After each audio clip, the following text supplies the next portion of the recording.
Good morning. Good morning. Just want to take a moment and soak you in. It's lovely to be here.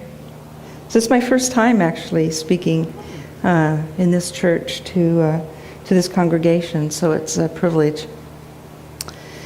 As noted on the bulletin, the title of my talk today is Being Here Now. How many are here now? Okay, there's many different levels in which we can be here now. We can be in places physically, we can be in places mentally but not physically, we can be in places physically but not mentally, we can be in places spiritually, neither mentally nor physically. So I'm going to be talking today about the various ways in which we can the value of mindfulness and how we can cultivate it to a higher degree in our lives every single day, every single moment. I was really impressed with a cartoon I came across a couple of years ago, maybe more than a couple, probably 10. And it's a picture of two monks. And one is obviously an experienced older monk. And the other one, obviously by the cartoon, is an inexperienced younger monk. Full of enthusiasm and wanting to do things right. And so they are in meditation practice together. In the first cartoon are the two monks, and they're sitting there in meditation pose. In the second cartoon, they are sitting there side by side in meditation pose. And then in the third cartoon, the older monk is still sitting there completely relaxed, and the younger monk opens his eyes and looks at him and says, "Is that it?"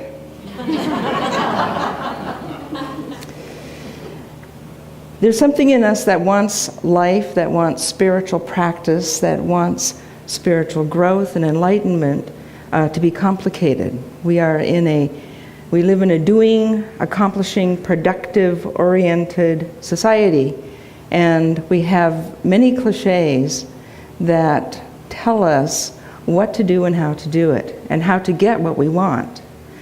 That we have to work for what we get, that there's no gain without pain, that there's a million messages in which we are pushed into productivity, we are pushed into action, we are pushed into doing. Our personal attention is drawn in so many different ways. So many different ways. Think about your own life. How many directions is your attention being pulled? Right now, for instance. Okay, I'm an interactive speaker. So when I ask a question, I'm looking for responses. 22, okay. We've got 22 in the corner. Anybody else? Do I hear 23? Yes. You said 22? Okay. Anybody, before I asked that question, was thinking about what you were going to do after service today? Okay. Come on, Patty, let's wrap it up so we can go. Was anyone thinking of a problem or a situation that they brought in with them? Oh, sure. Okay. Was anyone thinking about a family relationship? Okay, so we can be in places and have our attention elsewhere. It's so easy. We get lots of support for doing that too in our culture. Each one of us is deeply, deeply conditioned by our environment. We are conditioned by the way we were raised, and whatever our family dynamics were, we have taken that on so that it becomes our dynamic, or not, but mostly our dynamic in our adult lives. We are conditioned by our experiences. We have different life experiences, and those experiences give us information, and we take that information and we apply it to other areas of our lives. We either apply it or we don't apply it on purpose. And that was our teaching moment. Yes, I want to be like that. Ooh, I never want to do that in my life again. So our conditions are a source of conditioning. We are conditioned by our work and our family expectations. How many of you entered into your current profession by the prompting of somebody else?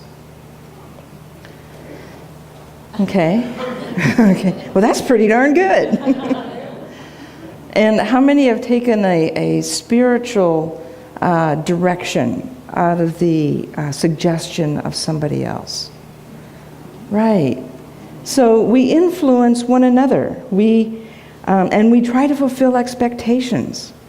I know there's expectations on me as a mother, and I try to fulfill those for my children. There's expectations on me as a teacher, and I try to fulfill those so that my students, my family, have life-enhancing experiences themselves, or so that they could learn and maybe apply some of my hard-won and exquisite wisdom to their own lives for the benefit of the world. We are also conditioned by the very structure of our culture. We are conditioned to hurry. We are conditioned to go fast. We are conditioned to the instant. We have instant, or 1 minute at least, photo developing. We can get our clothes dry cleaned same day. No waiting lines in the bank. I remember there was a promotion in my bank for a while that said, if you do not see a teller within 5 minutes, then you get $5. You know, this push to move us through whatever we have to do quickly.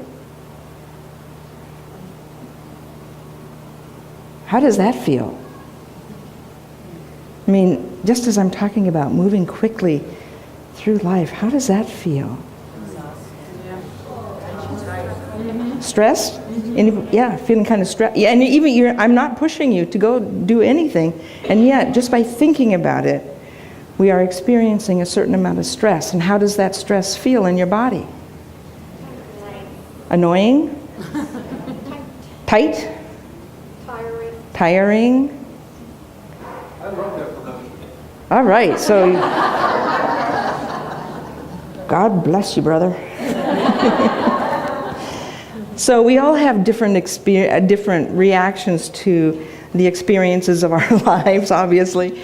But stress is one of those things that we have learned to adapt to. So living within a certain degree of stress has become normal for us. And we don't even realize it. Sometimes I go on vacation and I don't realize the amount of stress I had been living with maybe for months until it's gone. But when it's not gone, I'm just right in there doing everything that needs to be done day after day after day. No problem. Not even aware of the stress that I'm living in. And I suspect that that's true for some of you, not all. Some of you here, right? We are also deeply affected by our states of consciousness. We are affected by what we believe. Thoughts held in mind, beliefs held in mind, produce after their kind. How we think of ourselves as a functioning person in the world, how we think we show up is how we show up, is how people respond to us from that place. And so what we believe is so important to how we construct our character and personality and how we move in our world. We are deeply affected by our attitudes.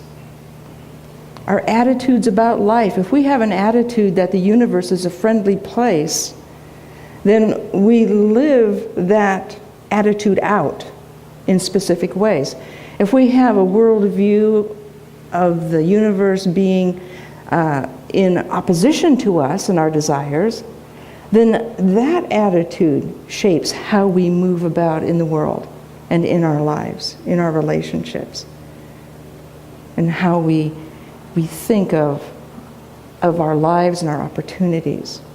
We are deeply affected by our habits.